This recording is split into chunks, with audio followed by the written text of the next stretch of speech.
profesora en especial. Mi nombre es Rafael de Jesús Andrade Rodelo. Soy estudiante del segundo semestre de la Facultad de Derecho de la Corporación Universitaria Iberoamericana. En esta ocasión quiero hacer una intervención en razón de la actividad número 2, Teoría de la Acción Humana, Valor Objetivo y Subjetivo, de la asignatura de Ética Jurídica.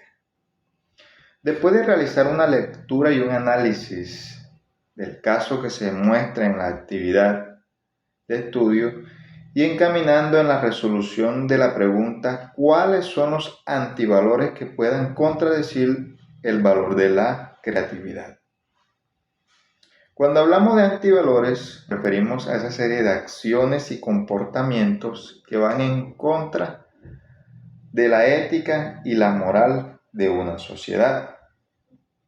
En consideración a los antivalores que se pueden identificar, vamos a identificar 4 antivalores. Primero, el conformismo, aludiendo a que la sociedad valora lo tradicional y la imitación, haciendo a un lado la autenticidad y originalidad de los artistas. En este caso, del arte arquitectónica. 2. La mediocridad, que corresponde a la aceptación de estándares básicos o de baja calidad, frenando así la excelencia y la genialidad del arte de la arquitectura. Tercero, la imitación. La imitación corresponde a la copia o reproducción de los estilos ya existentes, sin agregar un valor adicional, minimizando o descartando la creatividad y la originalidad. Por último, encontramos el cuarto antivalor, que sería la censura. La censura es la limitación o restricción de la libertad de expresión, lo que produce un impedimento de los artistas y creadores a que desarrollen sus ideas y creaciones únicas y originales. El material de apoyo para la interpretación de este caso es la reseña bibliográfica Gárate R. 2013, Ética y Libertad, edición Publicaciones de la Universidad de Deusto. Muchas gracias por...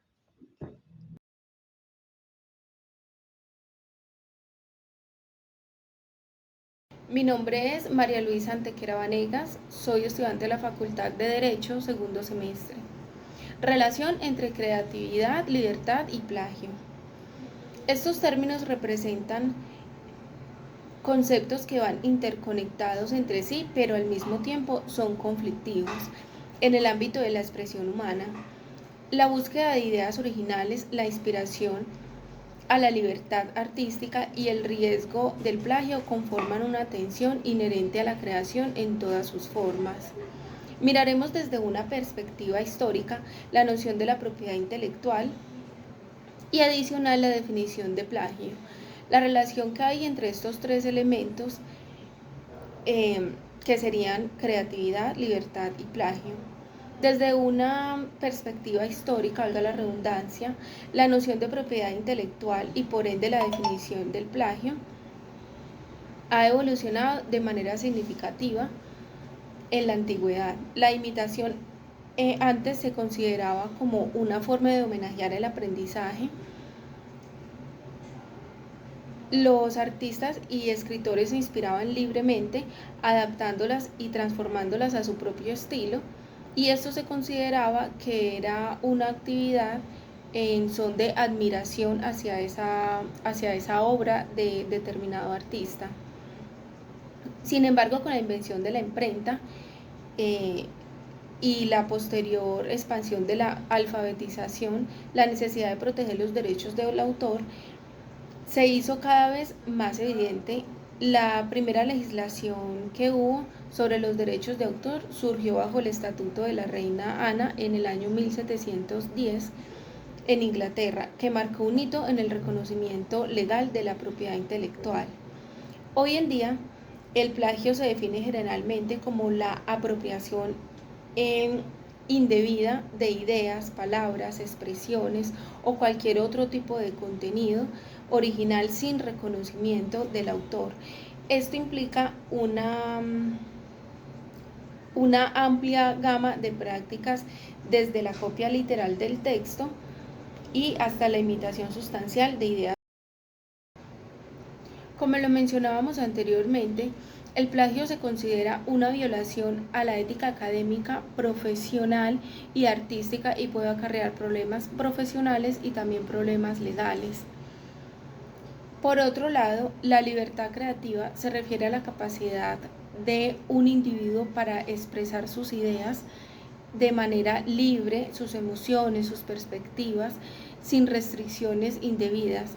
Esto implica la libertad de explorar, experimentar, innovar y desafiar las normas ya establecidas. Ahora bien, podemos decir que la relación entre la libertad, creatividad y el plagio es intrínsecamente conflictiva. Tengamos en cuenta que la creatividad de, se inspira de la inspiración, la influencia, el diálogo con otras obras anteriores. Los artistas y escritores rara vez crean vacíos en sus obras, sino que se inspiran en las ideas, técnicas y estilos de otros artistas. En este sentido, la imitación y la adaptación pueden ser procesos legítimos y valiosos en el desarrollo de la creatividad. Por otro lado, la línea entre la inspiración legítima y el plagio ilegítimo puede ser borrosa y subjetiva. La creatividad es esencial para el progreso cultural y para la innovación. Sin embargo, es fundamental distinguir entre la inspiración legítima y el plagio, que es una infracción de la ética y la ley. La clave principal para evitar el plagio es siempre dar créditos al autor. Podríamos nosotros tomar ciertas obras, ciertas escrituras, pero al tomarlas siempre debemos de mencionar el autor para darle el crédito y así evitar el plagio. Hola a todos, soy Gonzalo Sandoval Mateus, estudiante de segundo semestre de Derecho. En este video vamos a explorar una pregunta compleja que surge de la icónica novela de Annie Rand, El manantial. La pregunta es la siguiente: ¿se enmarca dentro de la conducta ética la defensa que hizo Howard Roark de su caso? Para responder esta pregunta, recordemos que Howard Roark es un arquitecto visionario que se enfrenta a un juicio por destruir un edificio que él diseñó, pero que fue modificado sin su consentimiento. Su defensa fue un apasionado alegato sobre la importancia de la integridad creativa y la libertad individual.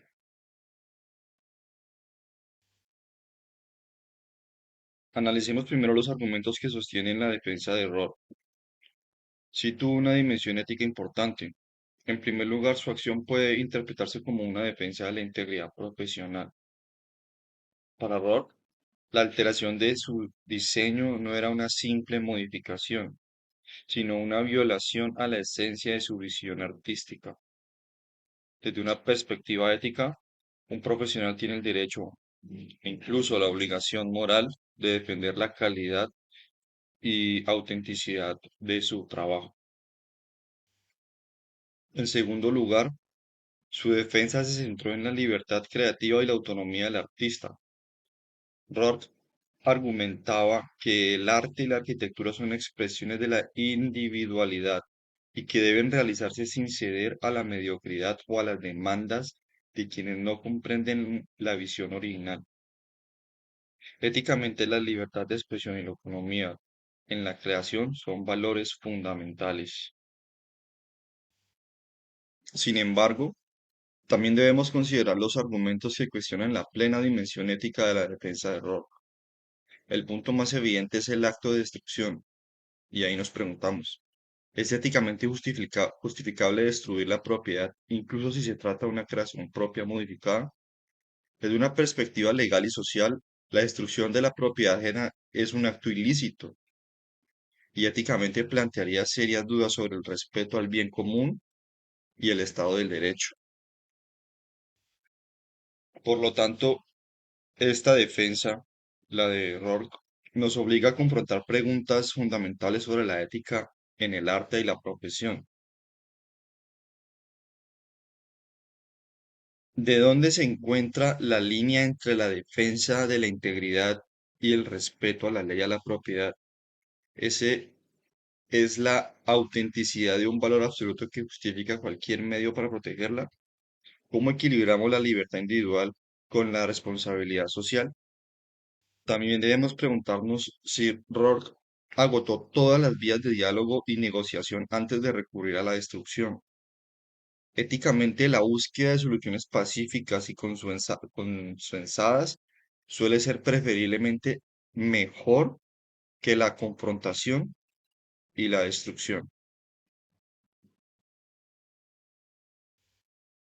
En conclusión, la defensa de Howard Rock es un caso límite que nos invita a una profunda reflexión ética. Si bien su lucha por la integridad creativa y la libertad individual resuena con valores éticos importantes, su método de destrucción y su radical individualismo plantean serias interrogantes desde una perspectiva ética más amplia. ¿Y a qué me refiero con esto? Si bien sí existen, sí utilizó métodos éticos, pudo haberlo hecho de alguna otra forma, pudo haber agotado más recursos antes de incurrir en la destrucción como tal. Es decir, que dentro de un marco más global o dentro de un marco más éticamente viéndolo desde un punto de vista más general, considero que realmente pudo haber utilizado otros medios y no fue del todo ético lo que él realizó. Este es un caso muy subjetivo y espero que ese análisis haya sido útil para comprender la complejidad ética de este caso. No es más y muchas gracias. Seguimos con la siguiente pregunta. Respondió el punto número 4, que dice que si fuéramos la contraparte de Howard Roark en el manantial y quisiéramos desvirtuar la tesis de la libertad creativa absoluta, ¿con qué argumentos podríamos hacerlo? Bueno, entonces aquí vamos a exponer unos puntos con los cuales podríamos desvirtuar esa tesis de él.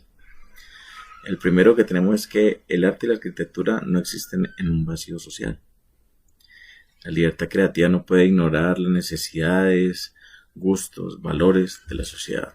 Y Roark cree que el genio creador no debe comprometerse con nadie, o sea, que es totalmente individualista. Pero pues tenemos que en realidad toda creación debe responder a un contexto social, humano, colectivo, más cuando es algo para que no es de uso particular, okay, cuando estas cosas tienen un fin de ser de uso público, pues también se adquiere una responsabilidad de su creación. El punto número 2 dice que el individualismo extremo es inviable en una sociedad funcional. Haciendo alusión a lo que acabé de decir, todos estos proyectos no pueden ser egoístas, todos tienen que tener un punto social donde si bien la persona que es propietaria de su proyecto se beneficia, tampoco puede perjudicar a los demás que están circundantes. Entonces dice que Roark defiende que el creador debe actuar solo por sí mismo, pero vivir en sociedad significa una cooperación. Uno no puede vivir solo y pretender de que las cosas son para uno más. La responsabilidad compartida la creatividad que ignora, esto se vuelve arrogante y desconectada de lo que es el deber ser de las personas. 3. El rechazo al compromiso ético es peligroso. Roar destruye un edificio, un diseño que no cumple con su visión. Dice lo que revela que su libertad creativa raya en la tiranía. Estoy muy de acuerdo con ese argumento porque, o sea, como si no es a mi modo, no es para nadie. Y es un punto demasiado egoísta que Roar demuestra en este caso.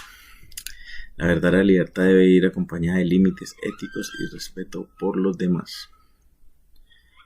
Punto número 4. El cliente tiene derechos. Si bien sabemos que las empresas, toda entidad, organización que promueve servicios, productos, se debe al cliente. Y tiene que primar en sus objetivos, en su ideología, que el cliente sea el personaje principal de su labor y que todo lo que la empresa que la persona tiene que ser para beneficio del cliente, porque el cliente debe ser el foco principal de una empresa, porque por el cliente es que las empresas se sostienen. ¿Qué empresa podría sobrevivir si no le llegan clientes? Entonces hay que tener los derechos del cliente muy presentes. La libertad creativa debe existir con el derecho del otro a decidir sobre lo que paga y habita. Punto número 5. El valor de lo colectivo enriquece la creación. El señor Roar desprecia la tradición y el trabajo en equipo, pero muchas de las grandes obras han surgido del diálogo entre ideas, generaciones y estilos. La colaboración no es una traición al genio, sino una expansión de su potencial. Ahí hay que aprovechar, todas las personas son un mundo diferente, y si bien no podemos hacer que esas personas se amolden a nuestro mundo, sí es bueno compartir ideas, aprender de otras personas. Toda persona tiene un aporte valioso, y ahí es que saber identificarlo, escuchar y no ser egoístas, que fue lo que pasó con el señor Roar. En este caso, una persona muy egoísta, egocéntrica, individualista y, como dije anteriormente, tirana. Entonces esos serían los argumentos que yo tengo para desvirtuar esta persona. Buenas tardes, mi nombre es William Rodríguez. El día de hoy vengo a responder una interrogante que es: si yo fuera el juez en el caso de Howard Roark, ¿yo fallaría a su favor? Bueno, frente a esta pregunta, yo fallaría a favor de Howard Roark. ¿Por qué no? En el caso de Roark, no es simplemente una cuestión de ley, sino un conflicto entre dos visiones del ser humano. Una que valora la independencia, la creatividad y la integridad, y otra que premia la obediencia, la mediocridad y el conformismo. Roark representa al individuo que no se doblega, que defiende sus ideas sin importar el precio. Cuando su diseño arquitectónico fue alterado sin consentimiento, se traicionó no solo un contrato, sino su visión como creador. Él no diseñaba edificios como productos impersonales, sino como expresiones únicas de su pensamiento, de su alma. Al cambiar su obra, destruyeron su esencia. Roark no actuó por odio ni por beneficio personal, no obtuvo dinero ni fama de su acto. Su decisión de dinamitar el edificio fue acto de defensa moral, una forma de decirle al mundo que un creador tiene derecho a que su trabajo no sea distorsionado por quienes no entienden ni valoran su significado. Muchos podrían decir que la ley no permite la destrucción de propiedad ajena, y eso es cierto, pero también es cierto que las leyes deben evolucionar para proteger lo más sagrado de una sociedad libre, la mente del individuo. Roark no actuó por odio ni por beneficio personal, no obtuvo dinero ni fama de su acto. Su decisión de dinamitar el edificio fue acto de defensa moral, una forma de decirle al mundo que un creador tiene derecho a que su trabajo no sea distorsionado por quienes no entienden ni valoran su significado. Muchos podrían decir que la ley no permite la destrucción de propiedad ajena, y eso es cierto, pero también es cierto que las leyes deben evolucionar para proteger lo más sagrado de una sociedad libre, la mente del individuo.